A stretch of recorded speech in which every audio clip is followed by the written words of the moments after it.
Good morning বন্ধুরা, রান্নার রহস্যে জানাই সকলকে স্বাগত। আর একই স্বাদের রেসিপি প্রতিদিন নয়, হাজারেরও বেশি নতুনত্ব স্বাদের রেসিপি নিয়ে চলে এসেছি রান্নার রহস্যে। আর আজকের রেসিপি গরমের তেঁতোর ঝোল। তো চলুন বন্ধুরা, আর দেরি না করে এবার চটজলদি রেসিপিটা দেখে নেওয়া যাক। তো এই তেঁতোর ঝোল বানানোর জন্য আমি বেশ কিছু সবজি নিয়ে নিয়েছি। এখানে নিয়ে নিয়েছি, দেখুন, উচ্ছে নিয়ে নিয়েছি শিম, আলু, ডাঁটা, আর নিয়েছি বড়ি। আর মশলার মধ্যে এখানে নিয়েছি জিরে গুঁড়ো, লঙ্কার গুঁড়ো, রাঁধুনি, হলুদ নিয়েছি, আর নিয়েছি আদা বাটা আর কয়েকটা লঙ্কা চিড়ে নিয়েছি। তো সবার প্রথমে কড়াইতে আমি রাইস ব্র্যান অয়েল দিয়ে দিলাম। তেলটাকে এবার আমি ভালোভাবে গরম করে নিচ্ছি। আপনারা দেখুন, তেলটা খুব ভালোভাবে গরম হয়ে গেছে। এইবার এই কলাইয়ের ডালের বড়িগুলো আমি ভালো করে একটু ভেজে নিচ্ছি। তো বন্ধুরা দেখুন, বেশ কিছুটা সময় নিয়ে আমি কলাইয়ের ডালের বড়িগুলো ভেজে নিয়েছি। আর বড়িগুলোকে আমি তুলে নিচ্ছি। আর এই পুরো তেলে কিন্তু আমি রান্না করব না, কিছুটা তেল আমি তুলে নেব। এবার ওই তেলের মধ্যে আমি দিয়ে দিচ্ছি হাফ টিস্পুন রাঁধুনি। ফোড়ন হিসাবে আমি এখানে রাঁধুনিটা ব্যবহার করছি। আর দিয়ে দিলাম হাফ টিস্পুন আদা গ্রেট করা। আপনারা এখানে আদা বাটাও দিতে পারেন। তো ফোড়নটাকে আমি জাস্ট একটু নেড়ে নিলাম।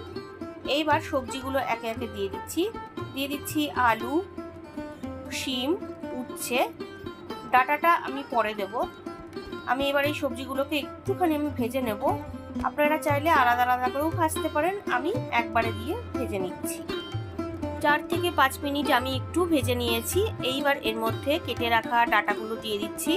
ডাঁটাগুলো দিয়ে দিলাম, আর কয়েকটা কাঁচা লঙ্কাও দিয়ে দিলাম, যেগুলো কেটে রেখেছিলাম। দিয়ে এবার সমস্ত কিছু জাস্ট একটুখানি ভেজে নেব, খুব বেশি লাল করব না। তো এবার আমি একটুখানি চাপাও দিয়ে দিচ্ছি। তো 5 মিনিট পর আমি ঢাকনাটা খুলে আবারও একটু নেড়ে দিচ্ছি। আপনারা দেখুন, মোটামুটি ভেজে নিয়েছি। এবার একটু লবণ দিয়ে দিলাম পরিমাণ অনুযায়ী। দিয়ে দিচ্ছি হাফ টিস্পুন হলুদ গুঁড়ো, হাফ টিস্পুন জিরে গুঁড়ো, আর হাফ টিস্পুন শুকনো লঙ্কার গুঁড়ো। এখানে মশলার পরিমাণ আমি খুবই অল্প রেখেছি, আর সবজিগুলো ভেজেওছি কিন্তু একদম হালকা করে। তো দেখুন, এবার মশলাটাকে জাস্ট একটুখানি কষিয়ে নিচ্ছি। মশলাটা মোটামুটি কষানো হয়ে গেছে। এইবার আমি দিয়ে দিচ্ছি 1 কাপ মতন জল। এর থেকে বেশি জল আমি আর দেব না। তো এবার ভালোভাবে আমি একটু মিশিয়ে নেব।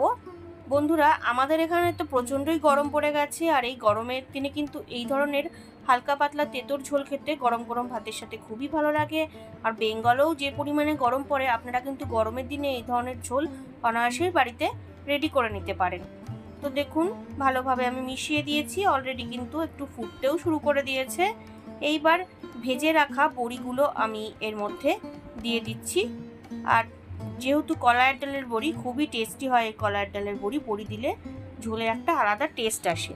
তো দেখুন, ঝোলের মধ্যে বড়িটাকে আমি ভালোভাবে একটু মিশিয়ে দিচ্ছি। মিশিয়ে দিয়ে আমি আরেকটুখানি ফুটিয়ে নেব। এইবার আমি 5 থেকে 10 মিনিটের জন্য চাপা দিয়ে দিচ্ছি। 5 থেকে 10 মিনিট হয়ে গেছে। এবার আমি ফাইনালি চেক করে নিচ্ছি। আপনারা দেখুন কত সুন্দর দেখতে লাগছে। আর তেঁতোর ঝোল কিন্তু আমার একদম কমপ্লিট। এর মধ্যে আমি আর কোনো মশলা বা কোনো কিছু দেব না। তো বন্ধুরা, আজকের এই তেঁতোর ঝোল আপনাদের কেমন লাগলো আমাকে অবশ্যই কমেন্টের দ্বারা জানাবেন। আমি কিন্তু আপনাদের কমেন্টের আশায় থাকবো। তো রেসিপি আমার ডান। এবার আমি গ্যাসটাকে অফ করে দিয়ে এই তেঁতোর ঝোল গরম গরম সার্ভ করব। আজকের রেসিপি তেঁতোর ঝোল আমার রেডি। ভালো লাগলে বাড়িতে অবশ্যই ট্রাই করবেন ও টেস্টের আনন্দ নেবেন। তার পাশাপাশি লাইক, শেয়ার, কমেন্ট করতে ভুলবেন না। আর নতুন বন্ধুরা যারা এখনো পর্যন্ত আমার চ্যানেলটিকে সাবস্ক্রাইব করেননি, তারা আরও ভালো ও নতুনত্ব রেসিপির জন্য রান্নার রহস্যকে অবশ্যই সাবস্ক্রাইব করবেন। ধন্যবাদ।